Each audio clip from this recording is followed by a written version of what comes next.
بسم الله الرحمن الرحيم الحمد لله رب العالمين إياك نعبد وإياك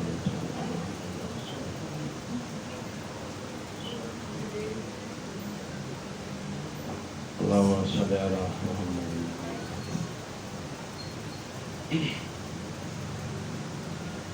ما شاء الله لا حول ولا قوة إلا بالله العلي العظيم أعوذ بالله من الشيطان اللعين الرجيم بسم الله الرحمن الرحيم الحمد لله رب العالمين والصلاة والسلام على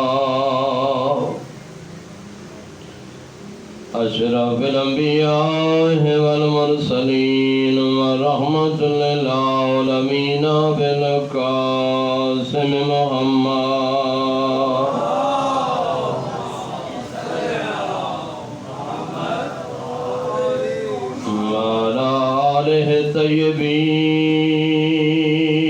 الطيبين الطاهرين المنتجبين المنتخبين نسيما والحسن المعصوم المسموم والحسين المقتول مظلوم غریب الغریب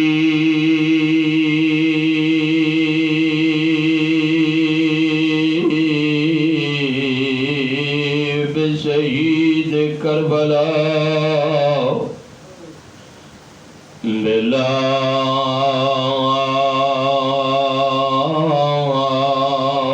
جرم ولا خطا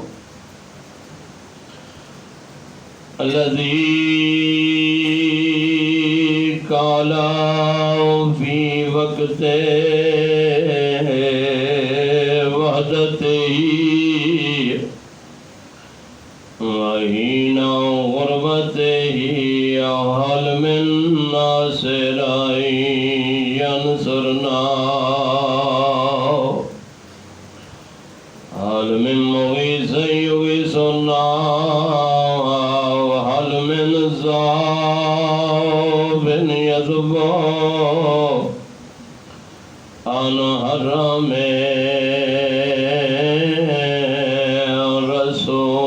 رسول الله الذي قال في وقت ودائه من الخيام يا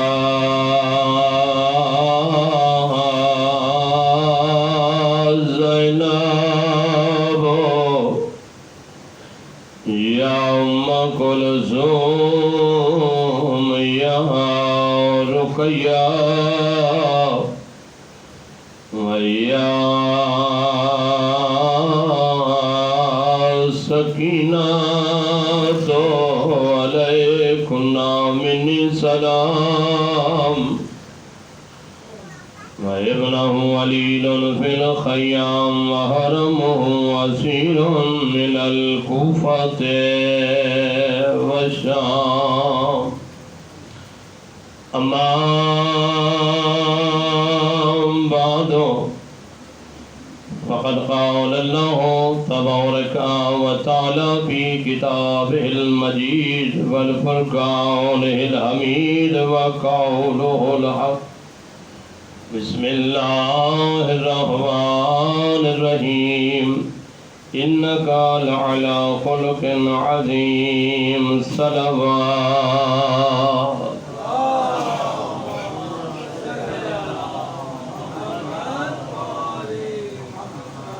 سارے دیگر بلند تر صلوات پڑھیں۔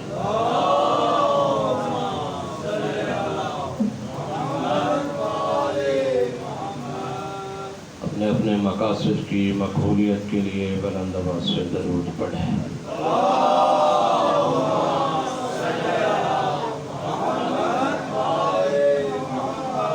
اپنے اپنے مرحومین اور جملہ مومنین مرحومین کے بلندی درجات کے لیے بلند آواز سے درود پڑھیں۔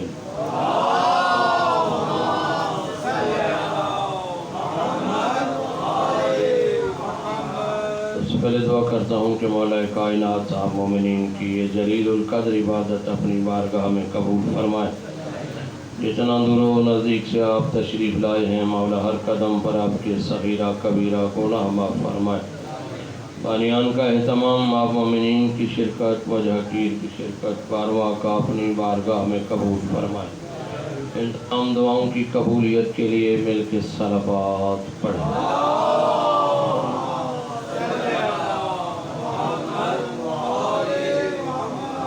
مومنین سے التماس سے ایک مرتبہ سورہ الحمد 3 مرتبہ سورہ اخلاص کی تلاوت فرما کر سید محبوب حسن رضوی اخلاق جہاں، سید مسرور حسن رضوی، سید محمد علی رضوی، سید شاہد حسین رضوی اور جملہ مومنین مومنات مرحومین شہداء کے لیے رحم اللہ من کر الفاتحہ۔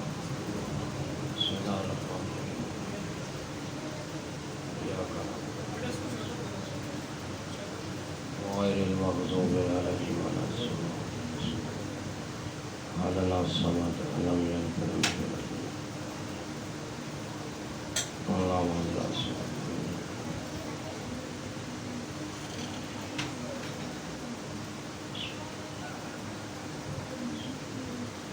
سیدنا اللہم صل علی محمد مل کے صلوات پڑھے ہیں بابا جواب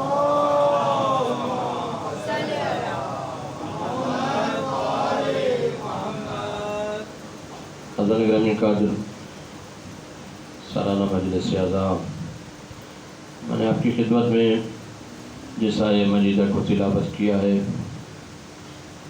اس میں پروردگار اپنے محبوب احمد محمد مصطفیٰ طٰہٰ یاسین مزمل سے مخاطب ہو رہا ہے اور اپنے حبیب کو ایک ذمہ داری سونپ رہا ہے کہ میرا حبیب بے شک ہم نے آپ کو اچھے اخلاق کی تکمیل کے لیے بھیجا ہے۔ میرا حبیب باقی کام بعد میں کرنا، سب سے پہلا کام ان کے اخلاق کو ٹھیک کرو۔ اخلاق ان کا ٹھیک کرنا ہے جن سے بڑا کائنات میں کوئی بد اخلاق نہیں ہے۔ عرب والے اس زمانے میں بھی بد اخلاق تھے، اس زمانے میں بھی بد اخلاق۔ میرا حبیب نماز بعد میں پہنچانا، روزہ بعد میں پہنچانا، حج و زکوٰۃ کی باتیں بعد میں کرنا، پہلا کام یہ کرو کہ ان کا اخلاق ٹھیک کرو۔ یہ لوگ بد اخلاق ہیں، کبھی گھوڑا دوڑانے پہ لڑتے ہیں تو کبھی پانی پلانے پہ لڑتے ہیں، اور یہ جنگیں اتنی لمبی ہوتی ہیں کہ سینکڑوں سال گزر جاتے ہیں، ہزاروں لوگ لقمہ اجل بن جاتے ہیں، لیکن ان کے انتقام کی آگ ٹھنڈی نہیں ہوتی۔ میرا حبیب پہلے ان کا اخلاق ٹھیک کرو۔ پہلی جو ذمہ داری پروردگار نے اپنے محبوب کو دی ہے وہ اخلاق کو ٹھیک کرنے کی۔ اچھا، اخلاق عرب والوں کا ٹھیک کرنا تھا تو پیغمبر اسلام نے کوئی تلوار کا سہارا نہیں لیا، لشکر کشی نہیں کی، فوج لے کر وارد نہیں ہوئے کہ تلوار کے خوف سے میں ان کے اخلاق کو جا کر ٹھیک کروں۔ اخلاق کو ان کا ٹھیک کرنا تھا اور سرکار نے اپنا اخلاق پیش کیا۔ وہ پتھر مارتے تھے اور سرکار دعائیں دیتے تھے، وہ راستے پہ کانٹے بچھاتے تھے اور آپ ان کی ہدایت کی دعائیں مانگتے تھے۔ اتنے پتھر مارے گئے کہ پتھروں تلے آپ دب گئے۔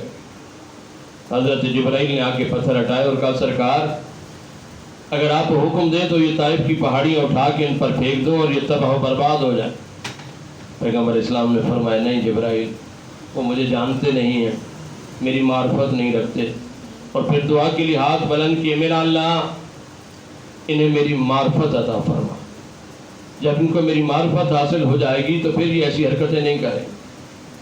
یعنی اتنے با اخلاق انسان کہ اپنا اخلاق پیش کر کے، یعنی کسی کا اخلاق ٹھیک کرنا ہو تو اپنا اخلاق پیش کرنا پڑتا. با اخلاق بندے کے ساتھ ہر بندہ اخلاق سے پیش آتا ہے. انسان وہ ہے جو بد اخلاق کے سامنے اخلاق سے پیش آئے. یعنی آپ کے سامنے کوئی بد اخلاقی کر رہا ہے اور آپ اس سے اخلاق سے پیش آئے. اچھا، ایک تو ہوتا ہے مجبوری میں کمزور ہیں اور اخلاق سے پیش آئے. ایک یہ ہے کہ طاقت بھی رکھتے ہیں، آپ چاہیں تو اس کو سزا بھی دے سکتے ہیں. آپ کے پاس طاقت ہے، آپ اس کا سر تن سے بھی جدا کرا سکتے ہیں، قید بھی کر سکتے ہیں اور مار پیٹ بھی سکتے ہیں. لیکن اس کے باوجود بھی نہیں، وہ بد اخلاقی سے پیش آ رہا ہے اور آپ اخلاق سے پیش آ رہے ہیں. یہ ہے سیرت حسن مجتبیٰ، یہ ہے سیرت پیغمبر اسلام. کہ ایک شام کا رہنے والا آتا ہے سرکار حسن مجتبیٰ کے سامنے اور بد اخلاقی کرتا ہے. اللہ وسلم بد اخلاقی کرتا ہے، گالی گلوچ. اچھا، سرکار کی صرف شان میں نہیں بلکہ آپ کے والد بزرگوار کی شان میں. اچھا، گستاخی بندہ اپنی شان میں پھر بھی برداشت کر لیتا ہے. وہ گالی گلوچ کوئی بندہ کوئی کسی کو دے تو وہ اپنی شان میں ہو تو بندہ برداشت کر لے، لیکن اگر کوئی باپ کی شان میں گستاخی کرے تو بالکل برداشت نہیں ہوتا. حسن مجتبیٰ سن رہے ہیں اور شامی مولا متقیان کی شان میں گستاخیاں کر رہے ہیں اور سرکار سن رہے ہیں، مسکرا رہے ہیں، تبسم فرما. جب وہ تھک گیا گالیاں دے کے تو سرکار نے فرمایا گھوڑے سے اتر آؤ، لگتے ہو تم مسافر ہو، دور سے آئے ہو، تھکے ہوئے ہو، پیاسے ہو، میں تمہیں پانی پلاؤں، بھوکے ہو تو میں تمہیں کھانا کھلاؤں، سواری کمزور ہے، دور سے آ رہے ہو، میں تمہیں دوسری سواری کا انتظام کر کے دوں، کچھ دیر کے لیے رک جاؤ، آرام کرو اور اس کے بعد جانا. حیران ہو گیا کہ میں گستاخیاں کر رہا ہوں، میں ان کے بابا کی شان میں گستاخی کر رہا ہوں اور یہ اتنا با اخلاق ہے. جب تک گھوڑے کی زین پہ تھا گستاخ تھا، لیکن جب زین سے اترا ہے تو سرکار کے قدموں پہ گرا ہے. پھر سرکار کا اطاعت گزار تھا کہ سرکار مجھ سے غلطی ہو گئی. آپ اتنے عظیم ہیں تو آپ کے والد کتنے عظیم ہوں گے. آپ اتنے با اخلاق ہیں تو آپ کے والد کتنے با اخلاق ہوں گے. یعنی اولاد جو ہوتی ہے یہ والدین کی عکاس ہوتی ہے. اولاد جن کی اولادیں با اخلاق ہوتی ہیں، آپ جا رہے ہوں گلی میں محلے میں اور بچے اگر کوئی آپ سے اخلاق سے ملے تو آپ کیا کہتے ہیں کہ کیسے نہ ہو، ماں باپ کی تربیت ہے، یہ اخلاق سے مل رہے ہیں، ان کو ماں باپ نے یہی سکھایا. اور بچہ بد اخلاقی سے ملے تو پھر بھی یہی کہتے ہیں کہ کیسے اخلاق والے ہو سکتے ہیں، ان کے تو ماں باپ ایسے. یعنی ہر چیز کی عکاس، یعنی اولاد والدین کی عکاس ہوتی ہے. والدین جو بچے کرتے ہیں بندے دیکھ کے اسے پہچان لیتے ہیں کہ ان کے ماں باپ بھی ایسے ہو. تو اپنے بڑوں کی عکاسی اولاد کرتے ہیں. شیعان حیدر قرار ہم بھی عکاسی ہیں کس کی؟ اہل بیت علیہ السلام. اگر ہمارے اندر اخلاق ہوتا ہے تو لوگ کہتے ہیں ہونا چاہیے چونکہ اہل بیت کے ماننے والے سچے ہیں، ہونا چاہیے چونکہ سچوں کے ماننے والے نمازی ہیں، ہونا چاہیے نمازیوں کے ماننے والے. چونکہ ہماری وابستگی جس گھر سے ہے، جس اسکول آف تھاٹ سے ہم تعلق رکھتے ہیں، لوگ اس کی تعریف کرتے ہیں. اس گھرانے کے چاہنے والے ایسے ہوتے ہیں. اور اگر خدا نہ کرے ہمارے اندر کوئی برائی پائی جائے تو وہ برائی بھی صرف ہم تک محدود نہیں رہتی ہے. پھر وہ کہتے ہیں کیسے نہ ہو، ان کے بڑے ایسے ہوں جن سے محبت کرتے ہیں، نعوذ باللہ وہ ایسے ہوں. جب اس دروازے سے ہم نے محبت کا اظہار کیا ہے تو ہمارے اخلاق سے لگے کہ واقعاً ہم اس دروازے کے چاہنے والے، واقعاً اہل بیت سے محبت کرنے والے. چھٹے امام جعفر صادق علیہ السلام،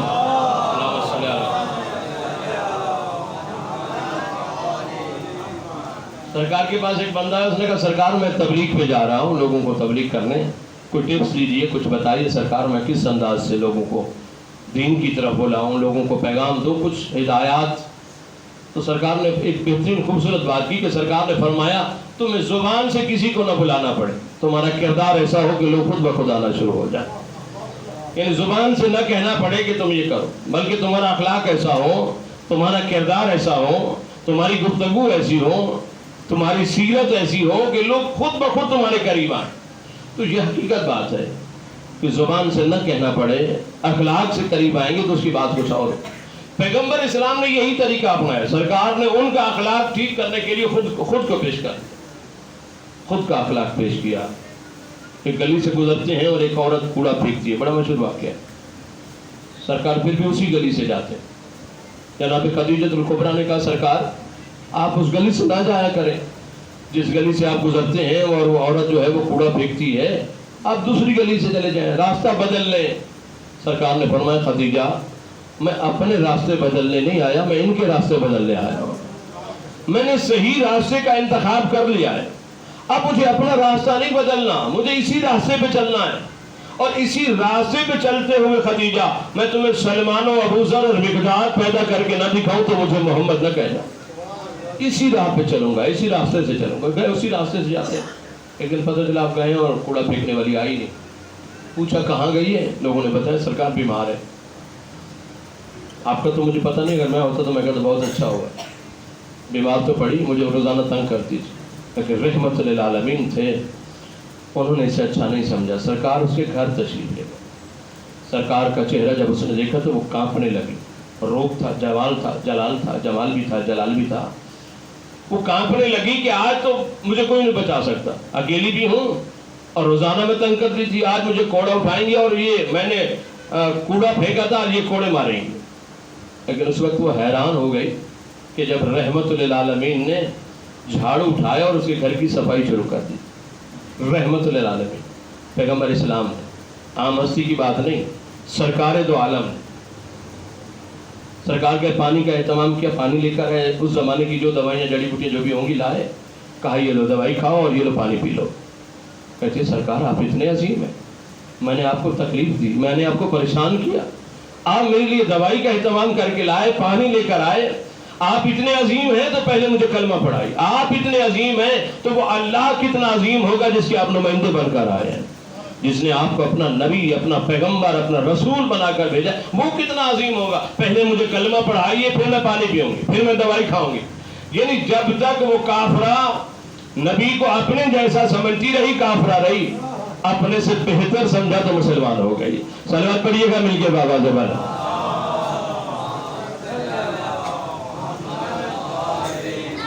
یعنی اخلاقیات سب سے اہم چیز ہوتی ہے، اخلاقیات۔ جس بندے کا اخلاق ٹھیک نہیں ہے، وہ بندہ نمازی ہو، متقی ہو، پرہیزگار ہو، کوئی فائدہ نہیں اس کی بات ہے۔ نمازیں پڑھے اور بد اخلاقی سے بھی پیش آئے۔ چھٹے امام جعفر صادق علیہ السلام،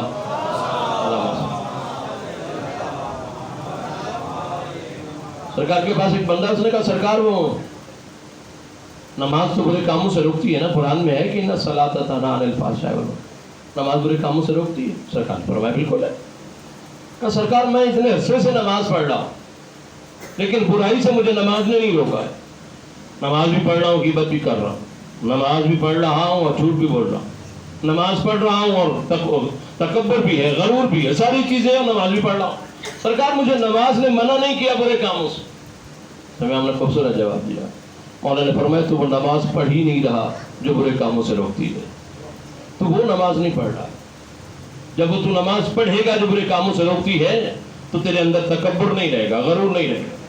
اور حقیقت بات ہے، ہم 5 وقت کی نماز پڑھ لیں تو ہم سمجھتے ہیں کہ بس ہم نے سب کر دیا، بس نماز پڑھ لی، اب ہم سب کچھ ہمارا ادا ہو گیا، ہم نے اپنا حق ادا کر دیا، اب اس کے علاوہ جو بھی کرتے رہے، جھوٹ بولے کوئی مسئلہ نہیں، غرور تکبر سے پیش ہے کوئی مسئلہ نہیں، غیبت کرے اس لیے کہ ہم نے نماز پڑھ لی۔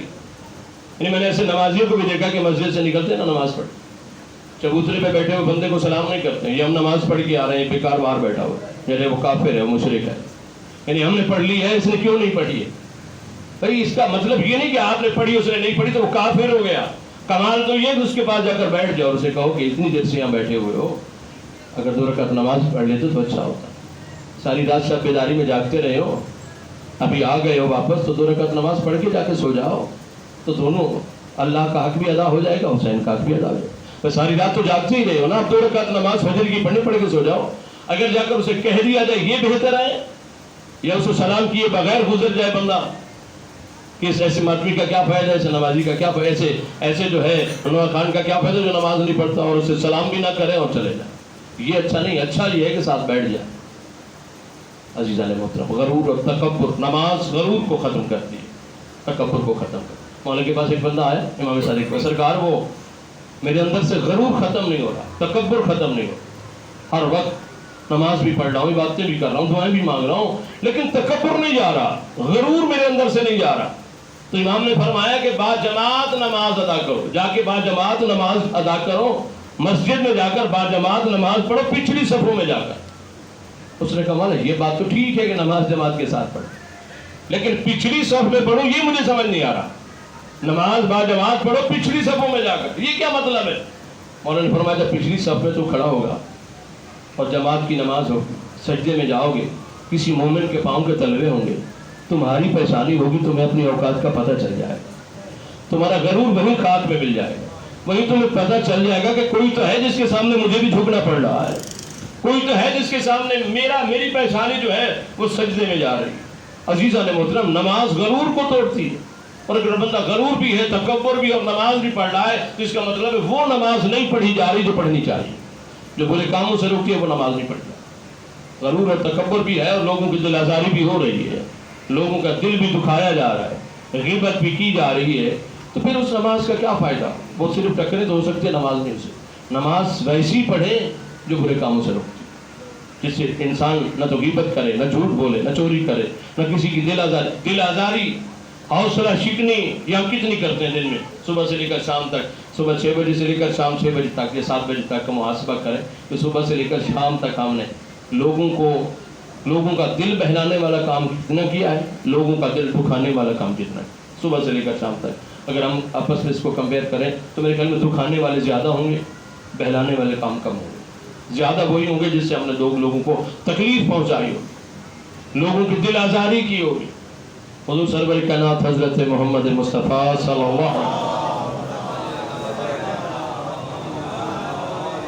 سرکار تشریف فرما تھے، مکہ میں سرکار تشریف فرما تھے، اور ایک بدو سرکار کے پاس آیا انگور لے کر۔ اچھا اس کو ککڑی بھی پڑھتے کہ وہ ککڑیاں لے کر آیا تھا، ککڑیاں لایا ہے یا انگور لایا ہے، بہرحال تحفہ لایا ہے سرکار کے پاس۔ سرکار یہ تحفہ ہے، انگور ہیں، آپ سرکار تناول۔ سرکار نے ایک انگور کا دانہ توڑا، زبان پہ رکھا، اور پھر دوسرا توڑا اور تیسرا توڑا، اور جتنے لائے سارے کھا گئے سرکار۔ اب صحابہ دیکھ رہے تھے سارے، پھر سارے انگور جتنے بھی تھے سرکار سارے کھا گئے۔ اچھا ایسا کبھی ہوا نہیں کہ کوئی چیز آئے سرکار خود کھائیں اور کسی کو نہ کھلائیں؟ یہ ممکن نہیں ہے۔ جو بھی آتا تھا پہلے سب کو کھلاتے تھے پھر خود کھاتے تھے۔ آج پہلا موقع ہے کہ آپ سارے انگور کھا گئے اور کسی کو پوچھا بھی نہیں۔ جب سارے انگور آپ نے کھا لیے تو وہ بدو جو لایا تھا وہ سرکار کے پاس آئے، سرکار بڑی مہربانی، شکریہ آپ نے میرا تحفہ قبول فرمایا ہے، میں بڑا خوش نصیب ہوں کہ میری دی ہوئی چیز آپ نے ہی تناول فرمائی، شکریہ ادا کیا، خوش ہو کے چلا گیا۔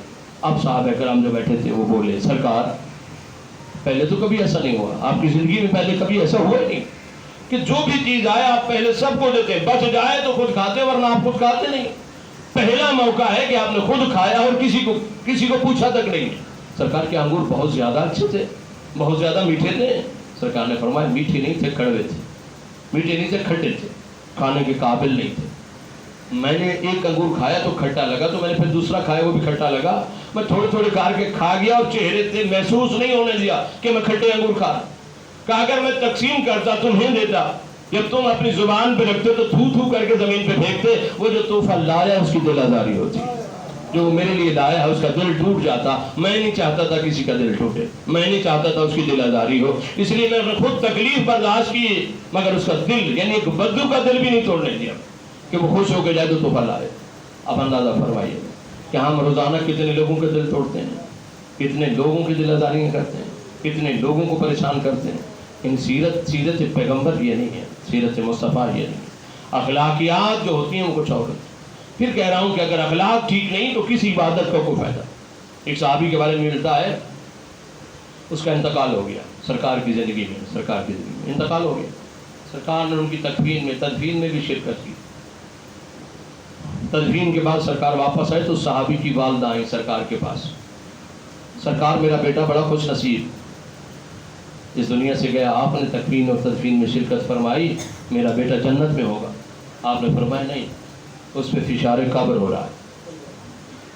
اللہ کے نبی اتنا میرا شریف بیٹا تھا، نیک بیٹا تھا، آپ نے تکفین اور تدفین میں شرکت کی اور پھر بھی فشار ہو رہا ہے۔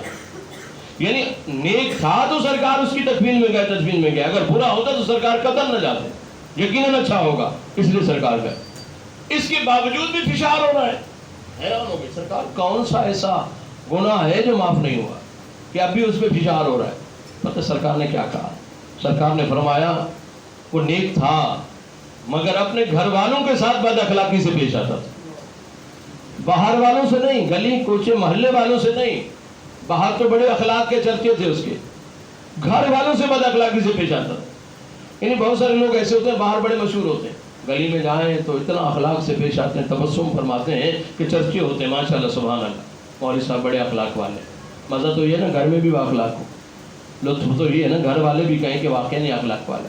یعنی بہت سارے لوگوں کی عادت ہوتی ہے باہر بڑے اخلاق، لیکن گھر میں جاتے ہیں تو گھر والے دعائیں مانگتے ہیں کہ گھر سے باہر جائیں گے تو سکون ہوگا، پورے گھر کا امن خراب کیا ہوا ہے۔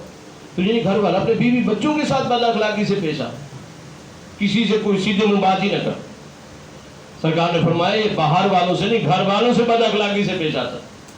یعنی بندہ گھر میں ہوتا ہے وہ گھر والوں سے اخلاق سے پیش آتا ہے، گھر کے کام کاج میں، گھر کے جو طریقے ہیں اس میں جو ہے وہ ہاتھ بٹاتا ہے۔ دیکھیں باپ باہر ہوتا، باہر جو ہے وہ ایک ڈاکٹر ہے نا، وہ اسپتال میں ڈاکٹر ہو، جب گھر میں جاتا ہے تو ایک باپ ہے۔ مولانا صاحب باہر ہوں گے، مولانا ہوں گے، مسلح پہ ہوں گے تو بڑے لوگ جھک جھک کے مل رہے ہوں گے، لیکن جب گھر جاتے ہیں تو وہ ایک باپ ہے۔ بیٹے اولادیں بیٹیاں جو بھی آئیں گی اس کے سامنے کہ وہ ایک باپ کے سامنے آتے۔ اب باپ کو باپ بن کے وہاں باپ ہونے کا ثبوت دینا چاہیے۔ اب وہ وہاں بھی کہے کہ میرے سامنے یہاں بھی جھکیں، یہاں بھی مجھے جو ہے وہ میرے ہاتھوں کو بوسے لیں، یہاں بھی جو ہے وہ میرے ساتھ جو ہے اسی طرح پیش آئے جس طرح عوام پیش آتے ہیں، تو وہ امید نہیں رکھنی چاہیے، وہ بات نہیں رکھنی چاہیے۔ وہاں ایک باپ کی حیثیت سے جانا چاہیے، جو وہ آپ سے جو وہ چاہتے ہیں، جو ایک باپ کا پیار چاہتے ہیں وہی ہونا چاہیے۔ بیوی چاہتی ہے کہ گھر میں ایک شوہر بیٹھا ہے تو وہ شوہر کی حیثیت ہونی چاہیے۔ وہاں 18 گریڈ کا افسر بن کے بیٹھے گا تو کبھی گھر میں سکون نہیں ہوگا۔ وہ چاہے کہ میں بہت بڑا افسر ہوں، میں آفس میں تو میرا آرڈر چلتا ہے اور گھر میں بھی وہی چلے، تو وہ ممکن نہیں، وہ اس گھر میں سکون نہیں ہو سکتا۔ وہاں جائے تو ایک شوہر کی حیثیت سے، گھر میں جائے تو ایک باپ کی حیثیت سے، گھر میں جائے تو ایک بھائی کی حیثیت سے، اس حیثیت سے جائے گا تو پھر سکون رہے گا۔ حضور سرور کائنات حضرت محمد مصطفیٰ صلی اللہ علیہ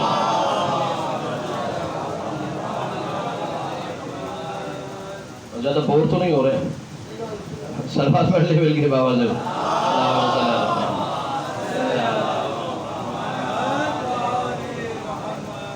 سرکار داخل ہوتے ہیں مولا متقیان کے گھر میں، جاتے ہیں، گھر میں جیسے داخل ہوتے ہیں دیکھتے ہیں کہ مولا متقیان جو ہے وہ گھر کے کام کاج میں مصروف ہے۔ علی جیسا امام جناب سیدہ کا ہاتھ بڑھا رہے ہیں، چاول صاف کر رہے ہیں یا دال صاف کر رہے ہیں، کسی بھی چیز سے پتھر نکال رہے ہیں، دعوت ہو سکتا ہے دعوت دال سے یا چاولوں سے پتھر نکالیں، صاف کر رہے ہیں سرکار۔ اور سرور کائنات پہنچ گیا کہ یا علی اس کا ثواب جانتے ہیں آپ؟ یہ جو آپ کام کر رہے ہیں اس کا ثواب جانتے ہیں؟ اچھا یہ ہو نہیں سکتا کہ مولا نہ جانتے ہو، یہ ممکن نہیں ہے کہ علی اس کا ثواب نہ جانتے، لیکن علی نے کبھی بھی رسول پہ سبقت نہیں کی ہے، یعنی کبھی یہ نہیں کہا کہ ہاں میں جانتا ہوں، کبھی بھی، اور یہ بھی نہیں کہا میں نہیں جانتا ہوں۔ یعنی کتنا خوبصورت جواب علی نے دیا، وہ سن لیجیے گا کہ کبھی رسول پہ سبقت نہ ہو جائے۔ یعنی توجہ فرمائے گا، یہ بھی آداب کلام ہے کہ اگر کوئی سوال کرتا ہے، ہم مسجد میں کھڑے ہوتے ہیں کبھی محراب میں، جب نماز پڑھا کے فارغ ہوتے ہیں تو کوئی آتا ہے نا مسئلہ پوچھنے کے، تو ہم ابھی سن رہے ہوتے ہیں اور ساتھ بندہ کھڑا جو ہوتا ہے وہ پہلے بتا دیتا ہے کہ وہ بتانا چاہتا ہے کہ مجھے زیادہ پتہ ہے ان سے، یعنی ابھی اپنا علم جو ہے وہ بتاب ہوتا ہے کہ مجھے بتانا ہے، یہ مجھے بتانا تیمم کیسے ہوگا، میں بتا دیتا ہوں کہ مولانا کو ضرورت ہی نہیں اسے پوچھنے کی۔ لیکن اس دروازے کی میں عظمت بتا رہا ہوں، اس دروازے کی ادب اور احترام بتا رہا ہوں کہ علی سے بہتر کون جانتا ہوگا۔ علی نے جب رسالت امام نے فرمایا یا علی اس کا ثواب جانتے ہو، مولانا نے یہ نہیں کہا کہ میں جانتا ہوں، اور یہ بھی نہیں کہا کہ میں نہیں جانتا ہوں، بھائی نہ جاننا جہالت ہے، اور کہیں کہ جانتا ہوں تو پھر سبقت ہے رسول اللہ پہ۔ کتنا خوبصورت جواب ہے مولا متقیان کا کہ امیر کائنات فرماتے ہیں اللہ کا رسول مجھ سے بہتر جانتا ہے، یعنی میں بھی جانتا ہوں لیکن آپ مجھ سے بہتر جانتے ہیں، آپ کمال ہیں، آپ اعلیٰ ہیں، آپ کا علم مجھ سے بہتر ہے، آپ مجھ سے بہتر جانتے ہیں کہ یار اس کا ثواب ایک حج اور ایک عمرے کا ثواب ہے، یعنی یہ گھر کے کام کاج کرنے کا ثواب ایک حج اور عمرے کا ثواب ہے کہ گھر کے کام کاج، یعنی ہم تو توہین سمجھتے ہیں نا، توہین سمجھتے ہیں نا گھر کے کام کاج میں، اور ہمارے معاشرے میں تو بالکل ہی اچھا نہیں سمجھا ہے۔ اگر کوئی گھر کے کام کاج کر رہا ہے تو زن مرید بھی ہو سکتا ہے اور فلاں بھی ہو سکتا ہے اور فلاں، اور جوائنٹ فیملی سسٹم ہو تو وہاں تو پھر اور مشکل ہوتا ہے، ہو سکتا ہے اکیلے گھر میں تو بندہ کر بھی لے، چلے کوئی دیکھ نہیں رہا، لیکن اگر ساتھ رہ رہے ہیں تو وہاں تو بندہ پھر کھانے کے برتن بھی اٹھا کے سائڈ پہ رکھنے کے لیے تیار نہیں ہوگا، بھائی نے دیکھ لیا تو وہ کہیں گے کہ میں ضرور کوئی، لیکن ایسا نہیں ہے، شریعت میں ایسا نہیں ہے، یعنی دیکھنا چاہیے کہ ہم نے اپنی اولاد کو کیا دے کر جانا ہے، اپنے گھر کو کیا دے کر جانا ہے، اپنی فیملی کو کیا دے کر جانا ہے، اچھا شیعہ ہونا چاہیے، اچھا شیعہ وہی ہوتا ہے جس کے اخلاق اچھے ہوں. اچھا شیعہ وہی ہے جس کی گفتار اچھی ہو. اچھا شیعہ وہی ہے جس کا رہن سہن بہتر ہو. اچھا شیعہ وہی ہے جس سے ملنے کو کے لوگ مشتاق ہوں, لوگ شوق رکھیں کہ مجھے ملنا چاہیے جا کر. ایک عظیم آدمی ہے, اس کے پاس بیٹھنا چاہیے, اس کی گفتگو کو سننا چاہیے. بااخلاق بندے کے پاس ہر کوئی جاتا ہے, بد اخلاق بندے کے پاس کوئی نہیں جاتا. بد اخلاق بندے کو کوئی نصیحت بھی نہیں کرتا ہے, نصیحت کوئی بد اخلاق بندے کو نہیں کرے. بد اخلاق بندہ غلط نماز بھی پڑھ لو, آپ دیکھ لیں, آپ کہیں گے نہیں اس کو بتانا بیکار ہے, گلے پڑ جائیں. وضو بیٹھے ہیں وضو خانے پہ, وہ غلط کر رہے ہیں, آپ نہیں بتائیں گے, چاہیں گے کہ بتائیں, لیکن اس کی بد اخلاقی کی وجہ سے نہیں بتائیں گے. بھائی بتائیں گے تو گلے پڑ جائے گا, چھوڑو اس کو, جو کر رہا ہے کرنے دیں. لیکن اگر اخلاق والا بندہ ہو تو بندہ نصیحت کرنے بھی چلا جائے. نصیحت کا اثر بھی اسی پہ ہوتا ہے جو اخلاق والا ہوتا ہے. بد اخلاق پہ نصیحت کا اثر بھی نہیں ہوتا. دو لوگوں پہ نصیحت کا اثر نہیں ہوتا, ایک بد اخلاق اور دوسرا جس کا شکم حرام آلودہ ہو, جس کا پیٹ حرام سے بھرا ہوا ہو, اس پہ بھی جو ہے وہ نصیحت کا اثر نہیں ہوتا, تبلیغ کا اثر نہیں ہوتا. نصیحت کرنے والا امام ہی کیوں نہ ہو, امام معصوم بھی نصیحت کرے, اس پہ اثر نہیں ہوتا جس کا شکم حرام سے بھرا. مولا متقی سرکار مولا امام حسین علیہ السلام,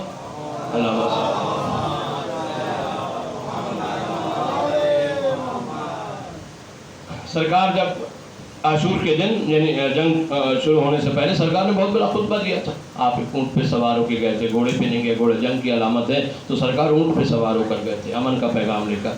تو سرکار نے جو خطبہ دیا بہت بڑا خطبہ ہے, اور اس میں سرکار نے فرمایا پسر ساتھ میں نصیحت کرنے آیا ہوں, مجھے یہ پتا ہے کہ تم پہ میری نصیحت کا اثر نہیں ہوگا.